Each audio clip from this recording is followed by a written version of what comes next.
Hey everyone, and welcome. Today, we're diving into something I think is incredibly important for all of us, how to rebalance our minds when they feel like they're just completely overworked.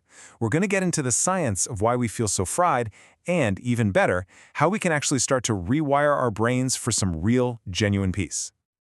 Have you ever had that feeling, that sensation where your mind is just racing a million miles an hour, even when you're desperately trying to relax? Yeah, that mental overdrive. It tends to show up in a few really common ways. Okay, first up, there's this thing called decision fatigue. It's that total mental drain you get after making choice after choice all day long, to the point where even picking something to watch on TV feels like climbing a mountain. And then there's this, the sensory flood.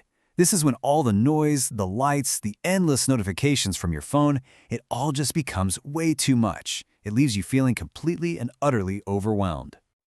And yes, last but not least, overanalysis. This is where you get trapped in those endless, frustrating thought loops. Replaying conversations in your head, worrying about what might happen tomorrow, and it almost always ends up leading to anxiety. So, what is actually happening inside our heads when we feel this way?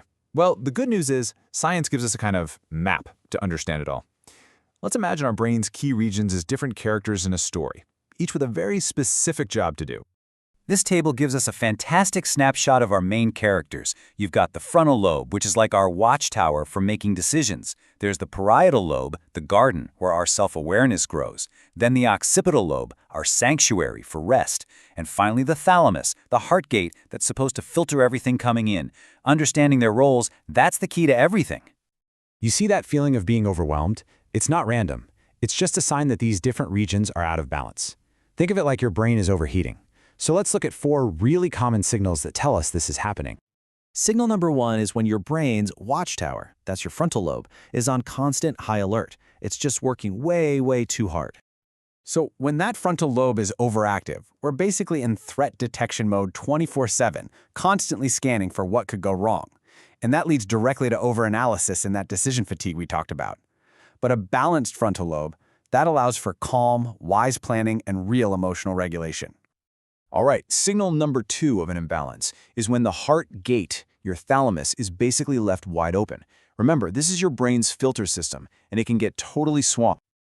I love this description for it. It's like the thalamus is out to lunch. It's just not doing its job of filtering, and the result is this huge sensory and emotional flood, where you feel like you're feeling everything all at once. When it's balanced, though, that gate is working perfectly, protecting you from all that overstimulation. Signal number 3 pops up when your sanctuary goes dim.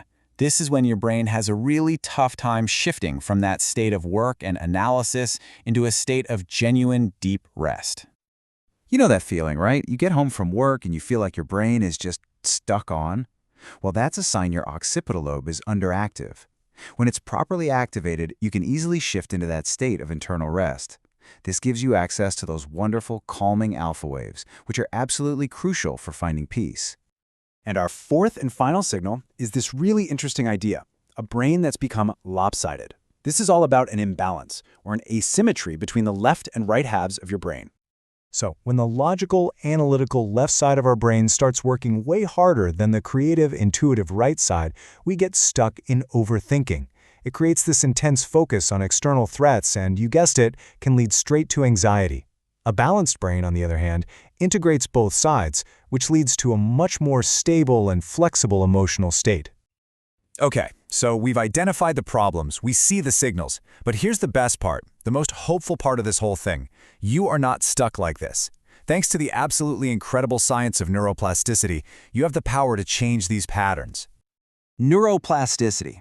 It's a bit of a fancy word, but all it really means is that your brain has a built-in ability to change and rewire itself. So those patterns that feel so permanent and so stuck, they're not. You can literally build new neural pathways for peace. And here is how you actually do it. This 6-step cycle is really the core of rewiring your brain. First, you intentionally create a calm experience. Then, you give that feeling your full attention, which tells your brain, hey, this is important. You strengthen that signal with an emotion, like gratitude. Then you lock it in with daily repetition. You let it all sink in with rest. And just like that, a new, peaceful pathway starts to get wired in. So how do we create that calm experience to begin with? Well, here are a few simple but incredibly powerful tools, and each one targets a specific brain region we've talked about. A simple 4-2-6 breathing exercise can instantly calm down that watchtower. Just closing your eyes can help awaken the sanctuary. Taking a break from screens helps reset the heart gate. It's all connected. Now, let's pull all these tools together into a real, actionable plan. And look, this is not about some massive life overhaul. It's about weaving small, simple steps into your day to gently guide your mind back to balance. This simple structure just shows you how you can sprinkle these practices throughout your day. From a little breathing in the morning to a moment of gratitude in the evening, each tiny action serves a very specific purpose. The key here isn't intensity, it's consistency. These small daily acts are what really recalibrate your brain over time. If you take only one single thing away from this explainer, please let it be this thought right here. Your experience is one of burnout, not of brokenness. Your brain is not broken. It's just been working way too hard. It's been overstimulated and running too fast for too long. It just needs a chance to rest and rebalance. So that leaves one last question, and this one is for you. Looking at all these simple tools and this daily plan, what is one small thing you can start with today? How will you begin to rewire your own peace?